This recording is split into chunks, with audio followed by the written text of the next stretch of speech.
അവിടെ പഠിപ്പിക്കുന്നുണ്ട്. പാട്ട് കളരി നടത്തുന്നുണ്ട്, പ്രസംഗ കളരി നടത്തുന്നുണ്ട്.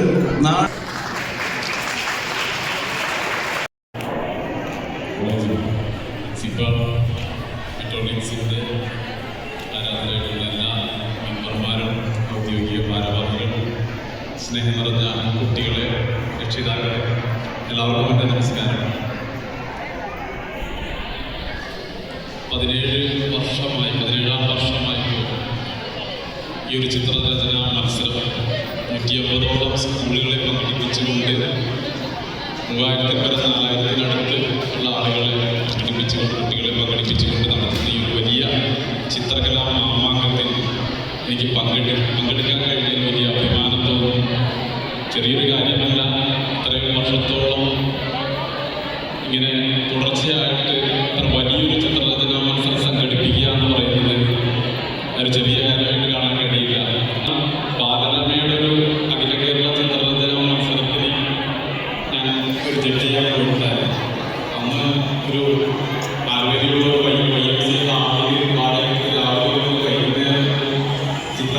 ചിത്രങ്ങൾ, കുട്ടികൾ വരച്ച ചിത്രങ്ങൾ നോക്കി ജഡ്ജ് ചെയ്യുന്ന ചെറിയൊരു കാര്യമാണ്.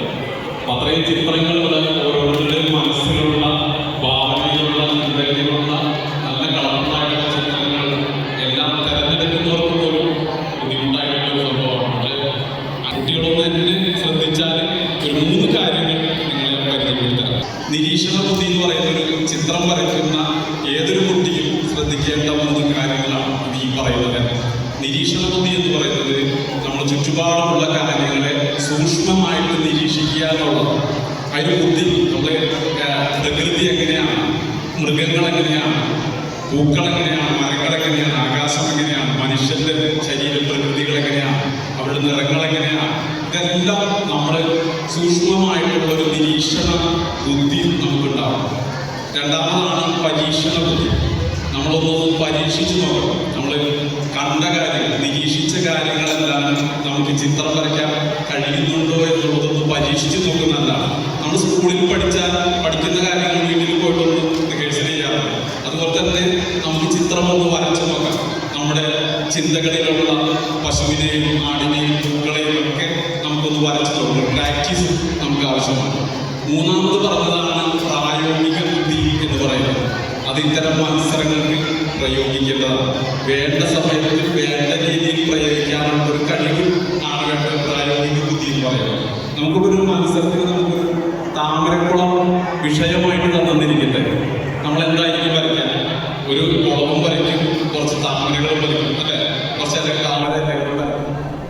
പക്ഷെ നമുക്കൊരു ചിത്രം മനോഹരമാക്കാൻ നമ്മുടെ ഭാവനയിലുള്ള കുറെ കാര്യങ്ങൾ കൂടി ആ ഒരു പേപ്പറിലേക്ക് കൊണ്ടുവരാൻ നമുക്ക് കഴിയും.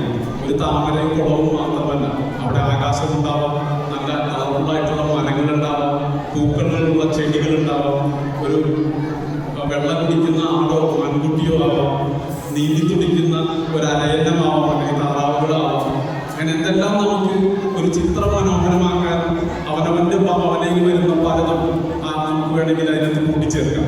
അതാണ് പ്രായോഗിക ബുദ്ധി എന്ന് പറയുന്നത്. എല്ലാവർക്കും ചിലപ്പോൾ വിജയികളാവാൻ സാധിച്ചെന്നിരിക്കില്ല. പക്ഷെ നമ്മുടെ ചിന്തകളിലുള്ള, ഭാവനകളിലുള്ള കാര്യങ്ങൾ നമ്മളുടെ പേപ്പറിലേക്ക് നമ്മുടെ മുമ്പിൽ തരുന്ന കുറച്ച് സമയത്ത് നമുക്ക് കിട്ടുന്ന ആ പേപ്പറിലേക്ക് പകർത്തി വരയ്ക്കാൻ നിങ്ങൾക്ക് അതിന് സാധിക്കും, നിങ്ങളുടെ മനസ്സിലുള്ള കാര്യങ്ങൾ. ഇനി വേണ്ട ഒരു കാര്യം, പ്രധാനപ്പെട്ടത് ആശയ ബുദ്ധി എന്ന് പറയുന്നതാണ്. അത് നമുക്ക് എല്ലാവർക്കും വേണം. നമ്മളൊരു സമൂഹ ജീവിയായതുകൊണ്ട് സമൂഹത്തിൽ നടക്കുന്ന പ്രശ്നങ്ങളെ കുറിച്ചോ അല്ലെങ്കിൽ നമ്മളുടേതായ ഒരു ആശയം, നമ്മൾ ഓരോ മനുഷ്യരും ജനിച്ചു കഴിഞ്ഞാൽ തന്നെ അവരവർക്ക് അവരുടേതായ അഭിപ്രായങ്ങളുള്ള സ്വാതന്ത്ര്യമുള്ള നാടാണ് നമ്മുടേത്. നമുക്ക് നമ്മളുടേതായ അഭിപ്രായങ്ങൾ പറയാനുള്ള ഒരു ആശയമുള്ള ഒരു ചിത്രം നമുക്ക് രൂപപ്പെടുത്താൻ കഴിയണം. നിങ്ങൾ വളർന്നു വരുന്ന ഓരോ കുട്ടികൾക്കും അവരവരുടെ മനസ്സിന്റെ ഉള്ളിൽ ഓരോ ആശയങ്ങളുണ്ടാവും. ഈ സമൂഹത്തിൽ നടക്കുന്ന പ്രശ്നങ്ങളെ കുറിച്ച് അല്ലെങ്കിൽ നമ്മുടെ ചിന്താഗതികളായിട്ട് ചിത്രങ്ങളായിട്ടോ അല്ലെങ്കിൽ ഒരു ശില്പങ്ങളായിട്ടോ അല്ലെങ്കിൽ ഏതെങ്കിലും ഒരു സൃഷ്ടികളായിട്ടോ നിങ്ങൾക്ക് രൂപപ്പെടുത്താൻ കഴിയും. ഒരു മനുഷ്യനായിട്ട് നമുക്കൊരു ലക്ഷ്യമുണ്ടാകും. നമുക്ക് ഈ ജീവിതത്തിൽ എന്തായി തീരണമെന്നുള്ളൊരു ലക്ഷ്യം നമുക്കുണ്ടാവും. എത്ര കാലം ഈ ഭൂമിയിൽ ജീവിച്ചിരുന്നു എന്നുള്ളതിലെന്ത കാര്യം, ജീവിച്ചിരുന്നപ്പോൾ നമ്മൾ എന്ത് ചെയ്യും, അതിനാണ് പറയുന്നത്. നമുക്ക് ഓരോരുത്തർക്കും പലതും ചെയ്യാനുണ്ട്. ഈ ഈ ലോകം എന്ന് പറയുന്നത് വളരെ വലുതാണ്, മനുഷ്യൻ വളരെ ചെറുത്. പക്ഷെ മനുഷ്യന്റെ ചിന്തകൾ എന്ന് പറയുന്നത് ഈ ലോകത്തേക്കാൾ വലുതാണ്. കാരണം നമുക്ക് സാറ്റലൈറ്റും മൊബൈലും വിമാനവും എല്ലാം സൃഷ്ടിക്കാൻ കഴിവുള്ള ഭാവനകളുള്ള ചിന്തകളുള്ള മനുഷ്യരാണ് നമ്മൾ ഓരോരുത്തരും. ഞാൻ ചിന്തിക്കുന്നത് പോലെ ആയിരിക്കണമെന്നില്ല നിങ്ങൾ ഓരോരുത്തരും ചിന്തിക്കുന്നത്. പുതുതലമുറയിലെ കുട്ടികൾക്ക് അവരുടെ ചിന്തകൾ ചിലപ്പോൾ നമ്മളൊന്നും ചിന്തിക്കാത്ത പുതിയ കാര്യങ്ങളായിരിക്കും. അപ്പൊ അതൊക്കെ നമ്മുടെ നാടിന് വേണ്ടി വിനിയോഗിക്കാൻ നിങ്ങൾക്ക് ഓരോരുത്തർക്കും കഴിയും.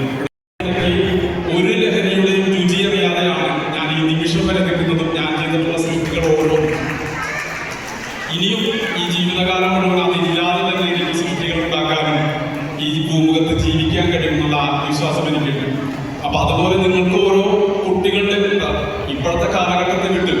ഇനി വരും തലമുറയിലെ കുട്ടികളാണ് നമ്മുടെ മുമ്പിലിരിക്കുന്നത്. അവരെങ്കിലും നന്നാവട്ടെ, അവരെങ്കിലും പറഞ്ഞു മനസ്സിലാക്കി അവരെ ഈ കല ലഹരിയാക്കി മാറ്റിക്കൊണ്ട് അവരുടെ പാഷൻ, അവരുടെ ഉള്ളിലുള്ള പാഷന് പ്രാധാന്യം കൊടുത്തുകൊണ്ട് നമ്മുടെ രക്ഷിതാക്കൾ തന്നെ മുന്നിട്ടിറങ്ങണം. നമ്മുടെ നാടിനെ രക്ഷിക്കാൻ വേണ്ടിയിട്ട് നമുക്ക് പല കാര്യങ്ങളും ചെയ്യാം. നിങ്ങൾക്കറിയാം, ഞാൻ ഒരു 100 മീഡിയങ്ങളിൽ ചിത്രങ്ങളും ശില്പങ്ങളും തീർക്കണമെന്ന് ആഗ്രഹിക്കുന്ന ഒരാളാണ്. ഇപ്പോൾ ഏകദേശം 97 മീഡിയങ്ങൾ ഞാൻ പൂർത്തിയാക്കി കഴിഞ്ഞു. എനിക്കൊരു 3 കൂടി ചെയ്താൽ മതി 100 ലക്ഷ്യത്തിലേക്ക് വരാനായിട്ട്. അതൊരു കലാകാരന്റെ ഒരു ലക്ഷ്യമാണ്, ആഗ്രഹമാണ്. ഒരു റെക്കോർഡിന് വേണ്ടിയിട്ടൊന്നുമല്ല. പക്ഷെ നമ്മൾ പരിശ്രമിച്ചാൽ നടക്കാത്തതായിട്ടൊന്നുമില്ല. പഴയ പഴഞ്ചൊല്ലുകൾ പോലും നമുക്ക് തിരുത്തി കുറിക്കാൻ സാധിക്കും. വെള്ളത്തിൽ വരച്ച വര പോലെ നമ്മൾ കേട്ടിട്ടില്ല. പക്ഷെ വെള്ളത്തിൽ നമുക്ക് വരയ്ക്കാൻ സാധിക്കും. വെള്ളത്തിൽ മുകളിൽ നമുക്ക് ചിത്രം വരയ്ക്കാൻ സാധിക്കും. ഞാൻ വരച്ചിട്ടുണ്ട്. വെള്ളത്തിന് മുകളിൽ 4-5 ചിത്രങ്ങൾ ഞാൻ വരച്ചിട്ടുണ്ട്. അപ്പൊ അങ്ങനെ പരിശ്രമിച്ച് നടക്കാത്തതായിട്ടൊന്നുമില്ല. നമ്മൾ തീരെ ചിത്രം വരയ്ക്കാൻ പറ്റും. ഞാൻ വരച്ചിട്ടുണ്ട്. തീരെ ചിത്രം പരിശ്രമത്തിലൂടെ തന്നെ ഞാൻ സാധ്യമാക്കിയിട്ടുണ്ട്. നിങ്ങൾക്ക് യൂട്യൂബ് ചാനലുകളൊക്കെ പരിശോധിച്ചാൽ നിങ്ങൾക്ക് അറിയാൻ പറ്റും. അതുപോലെ കല്ലിലും മണ്ണിലും